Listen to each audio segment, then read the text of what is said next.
नमस्कार सर्व विद्यार्थ्यांना, या ठिकाणी आपल्या यूट्यूब चॅनलवर सर्वांचं स्वागत. बघा, आजचा प्रश्न तुमच्या समोर बोर्डवरती दिसत आहे.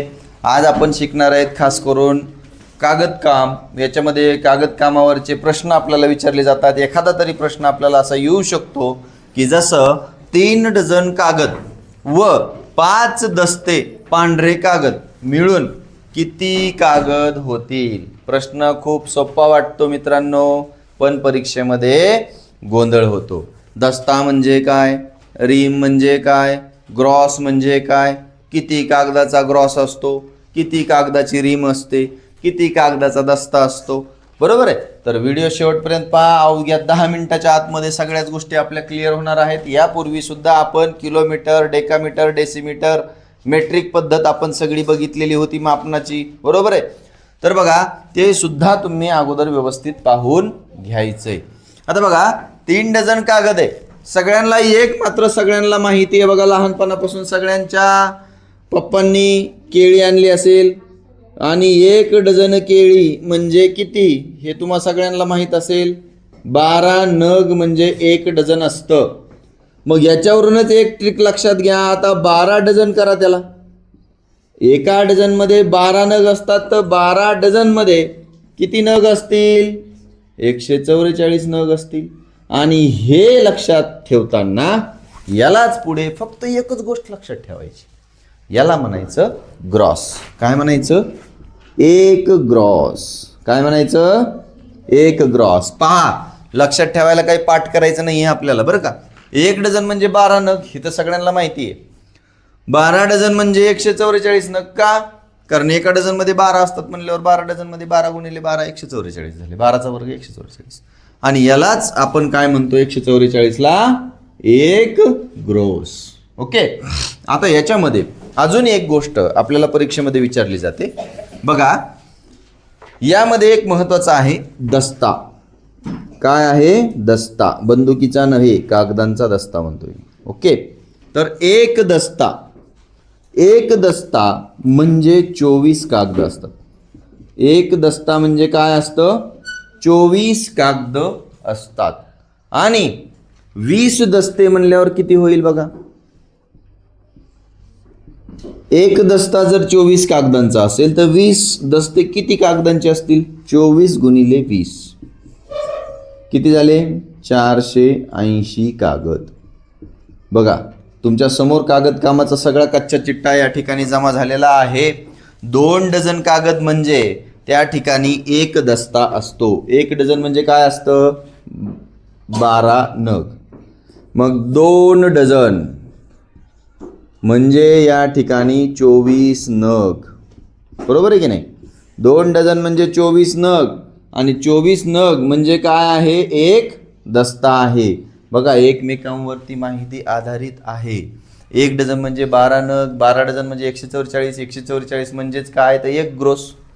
मग दस्ता आलं तर एक दस्ता म्हणजे किती? 24 कागद. 24 नग म्हणजे काय असतं? 2 डझन. बरोबर आहे. आणि 20 दस्ते म्हणलं तर काय? 480 कागद. तर ही गोष्ट आपल्याला बेसिक माहीत झाली की त्याच्यावरती आपल्याला प्रश्नाची उत्तरं काढता येतात.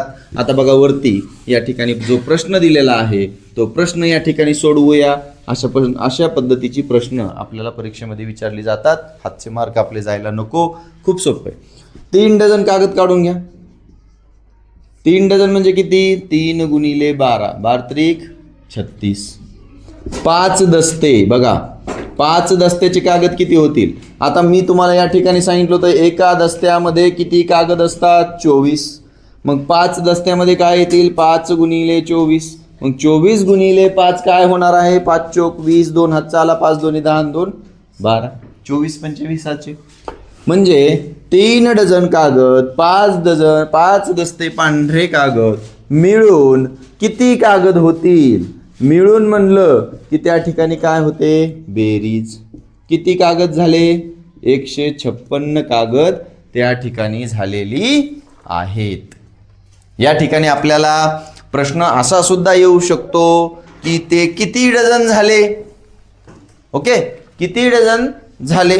तर डझन विचारले असतील तर याला 12ने भाग द्या. 12 1 12, 12 त्रिक 36. किती डझन होतील? 13 डझन होतील. भाग द्यायचं. बरोबर, कारण एका डझनमध्ये किती कागद असतात? 12 डझन कागद, 12 असतात. आणि त्याने या 156 कागदाला जर 12ने भाग दिला आपण तर 13 डझन होईल. ओके, मग प्रश्न विचारलाय कशामध्ये हे त्या ठिकाणी आपल्याला लक्षात घ्यायचं असतं. तर आता अशाच पद्धतीचं एखादं दुसरं उदाहरण आपण या ठिकाणी पाहूया. चला, तर आता या ठिकाणी प्रश्न घेतलेला आहे. प्रश्न वाचताना खूप सोपं वाटणार आहे सगळ्यांना, परंतु त्याचं उत्तर काढताना मात्र एकदम नेमकेपणा असायला हवा. ओके, 4850 कागदांचे किती दस्ते होतील आणि किती कागद उरतील? खूप सोपं आहे. बऱ्याच जणांनी याचं उत्तरही काढलं असेल. अगदी भागाकाराचं गणित आहे, पण भागाकाराचं गणित काढताना एक मात्र माहीत पाहिजे की दस्ता म्हणजे नेमकं किती नग. ओके, बघा, तर एक दस्ता म्हणजे काय असतं मित्रांनो? 2 डझन. काय असतं? 2 डझन. 2 डझन म्हणजे काय असतं? 24 नग. हे लक्षात ठेवायचं आहे आपल्याला. ओके, बघा, मग एक दस्ता बरोबर 2 डझन म्हणजे 24 नग. तर 4850 कागदांचे किती दस्ते होतील? 4850ला तुम्हाला भाग कशाने द्यायचा आहे मित्रांनो? 24ने. मी असा भाग देतो, तुम्ही असा भाग द्या. ठीक आहे, तुम्ही हे गणित सुद्धा केलं तरी जमणार आहे, असं गणित जरी केलं तरी चालणार आहे. ओके, बघा, 24 एक 24, 24 दोन्ही 48, 0 वरून आला 5. बरोबर, या ठिकाणी पुन्हा 0 दिलं, वरून 5 आणि हे वरून 0 आले, झाले 50. 24 दोन्ही बरोबर आहे का? बरोबर आहे का? असं भागाकार असतो का? येतो का बरोबर? या ठिकाणी वरून हे 5 आले, 24 0 0 50, 24 दोन्ही 48. किती उरले? 2. कागद किती उरले? 2. आता या ठिकाणी दस्ते किती होणार आहेत बघा. आपले किती झाले दस्ते? 202 दस्ते. आणि कागद किती उरले? 2. आलं? म्हणजे बाकी जी उरलेली आहे ती उत्तर आपलं या ठिकाणी असणार आहे. समजलं? भागाकाराचं गणित आहे. बरेच जण या ठिकाणी ट्रॅप होतात. कशी ट्रॅप होतात बघा. पर्याय दिलेला असतो 22चा, कारण काही जणांना भागाकाराची सवयच नसते. भागाकार खूप सोपा आहे म्हणून करत नाहीत, पण इथं 22 उत्तर काढतात काही जण. तर एका वेळेस एकालाच भाग द्यायचा असतो, हे सुद्धा आपल्याला या ठिकाणी लक्षात ठेवायचं आहे, कारण बऱ्याच जणांचं उत्तर 22 आलं असेल. बरोबर आहे की? तर त्यासाठी काळजी घ्यायची आहे. चला, पुढचं उदाहरण आपण घेऊया आणखीन एक असंच. चला मित्रांनो, आता या ठिकाणी पुढचा प्रश्न आहे. एक दस्ता अधिक 3 ग्रॉस अधिक 5 डझन म्हणजे किती कागद? बरोबर आहे. अचूकता, वेग आणि वेळ ह्या गोष्टी या गणिताला अपेक्षित आहेत. त्यामुळं आपल्याला माहीत पाहिजे एक दस्ता म्हणजे किती कागद असतात? 24 असतात. 3 ग्रोस म्हणजे एका गोसमध्ये 144 कागद असतात आणि हे 3 गोस आहेत म्हणजे 144 गुणिले 3 आणि अधिक 5 डझन. एका डझनमध्ये 12 कागद असतात, 5 डझन आहे. तर एका दस्त्यामध्ये 24 असतात. मी ऑलरेडी 24 लिहिलं. मग 24ला 24 अधिक, बघा आता आपण पदावल्या सुद्धा सोडवलेल्या आहेत. बोडोमासनुसार, कंचे भागू भेवनुसार आपल्याला या ठिकाणी काय मिळालेली आहे? पदावली मिळालेली आहे. आता ही पदावली सोडवत असताना आपल्याला काय करायचं आहे? गुणाकार अगोदर करायचा आहे, कंस सोडवून अगोदर घ्यायचा आहे. मग 144 गुणिले 3 आणि 5 गुणिले 12 हे करून घ्या. 144 गुणिले 3 जर केलं तर बघा 3 चौक 12, हातच्याला 1, 3 चौक 12, 1 13, हातच्याला 1, 3 1 3 आणि 1 4 अधिक 12 पंचे 60 यांची बेरीज करायची आहे. 432 अधिक 60 अधिक 24 उत्तर आलेलं आहे 516. बरोबर आहे. 516 कागद या ठिकाणी राहतील. जर डझन विचारले किंवा दस्ते विचारले तर त्याला त्या संबंधित आपल्याला संख्येनं काय करावं लागेल? भाग द्यावा लागेल. आता बघा या ठिकाणी किती आलं उत्तर आपलं? 516 कागद. काहीच अवघड नाही, फक्त आपल्याला माहीत पाहिजे की याला किती नग असतात, यामध्ये किती नग असतात. लक्षात ठेवण्यासाठी मी कसं सांगितलंय, डझनपासून सुरुवात करायची. 1 डझन म्हणजे किती?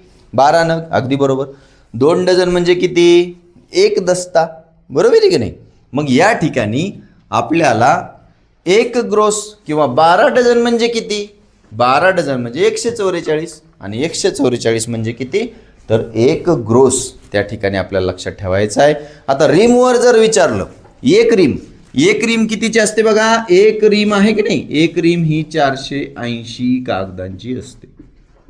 ठीक आहे. मग आता इथं या ठिकाणी 516 कागद आले.